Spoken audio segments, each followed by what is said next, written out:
प्रशांत कोरटकरची 16 दिवसांनंतर कोल्हापूरच्या कळंबा जेलमधून सुटका. नागपूरच्या घरी पोहोचेपर्यंत शिवद्रोही कोरटकरला विशेष सुरक्षा.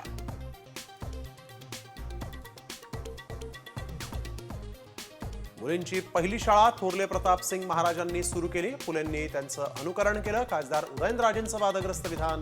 ओबीसी संघटना आणि काँग्रेसची राजेंवर टीका.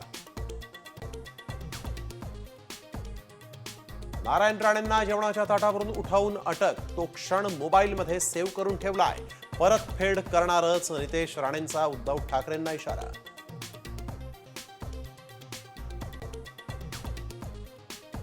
दर महिन्याच्या 7 तारखेला एसटी कर्मचाऱ्यांचा पगार होणार. महामंडळाला 120 कोटी तातडीनं मंजूर. मंत्री प्रताप सरनाईक यांची माहिती. बिहार पश्चिम बंगालमधील निवडणुकीच्या आधी तहव्वूर राणाला फाशी देणार. संजय राऊत यांचा दावा. भाजपनं क्रेडिट घेण्यासाठी राणाला भारतात आणलं का? राऊतांचा सवाल. राज्यात उष्माघाताचा पहिला बळी. विदर्भात 11 वर्षांच्या शाळकरी मुलाचा मृत्यू. प्रशासन अलर्ट मोडवर. पूर्व विदर्भाला पुढील 3 दिवस अवकाळी पावसाचा इशारा. मेघगर्जनेसह पाऊस आणि गारपिटीचा अंदाज.